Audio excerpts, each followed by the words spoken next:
చంద్రబాబు మాటలకు అర్థాలే వేరని, ఆయన చెప్పేదొకటి చేసేదొకటి అంటూ వైఎస్ఆర్సీపీ నేత మాజీ మంత్రి అంబాటి రాంబాబు ఎద్దేవా చేశారు. ఆయన మీడియా సమావేశంలో మాట్లాడుతూ ఓటుకు కోట్లు కేసులో అడ్డంగా దొరికిపోయాడు, అయినా నిజాయితీపరుడని చెప్పుకుంటాడంటూ సెటైర్ వేశారు. 6 నెలల్లో 1,20,000 కోట్ల రూపాయలు అప్పు చేశారు. చంద్రబాబు విశ్వాసఘాతకుడు, అబద్ధాలు చెప్పడంలో దిట్ట, అభివృద్ధిని పట్టించుకోకుండా 6 మాసాలుగా కక్ష సాధింపు చర్యలకు పాల్పడుతున్నారు.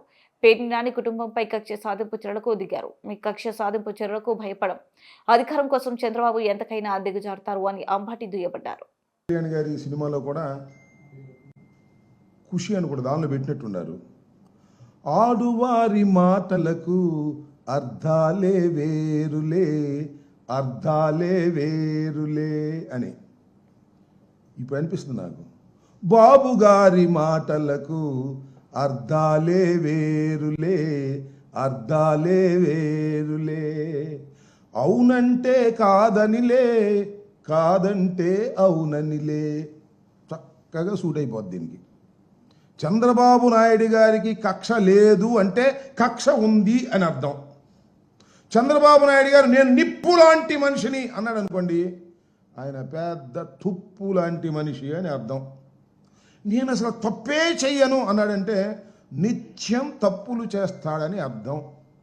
నా అంత విశ్వసనీయత కలిగిన రాజకీయవేత్త ఈ దేశంలో లేడు అంటే అంత విశ్వాసఘాతకుడు ఈ రాజకీయాల్లో ఈ దేశంలో ఎవ్వడూ లేడు అని అర్థం.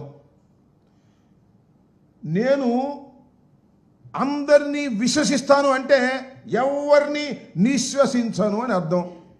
నేను అక్రమాలు చెయ్యను అన్నాడా, రోజు అక్రమాలు చేస్తాడని అర్థం. నేను ఇదంతా ఎందుకు మీకు ప్రత్యేకంగా చెప్పాల్సిన అవసరం ఏముంది? చంద్రబాబు నాయుడు గారు ఉమ్మడి రాష్ట్రం అయిపోయిన తర్వాత, విడిపోయిన తర్వాత హైదరాబాద్లో ఒక ఎమ్మెల్సీని కొనడం కోసం డబ్బులు సరఫరా చేస్తూ లైవ్లో దొరికిపోయాడు. అవునా? నేనన్నా కల్పించానేది? అదే మా వాళ్ళు బ్రీఫ్డ్ మీ కేసులో అంత లైవ్లో దొరికిపోయినా కూడా నా అంత నిజాయితీ పరుడు ఎవడో లేడు నమ్మని అంటాడు.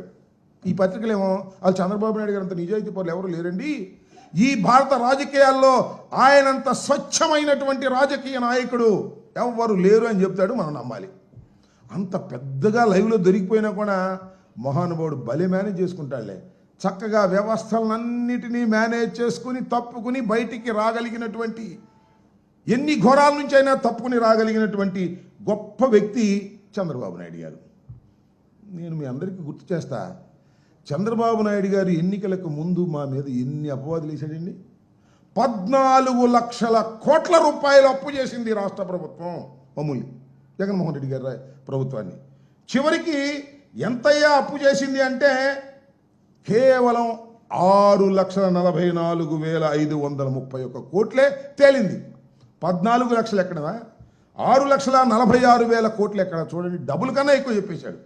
అబద్ధాలు చెప్పడంలో మొత్తం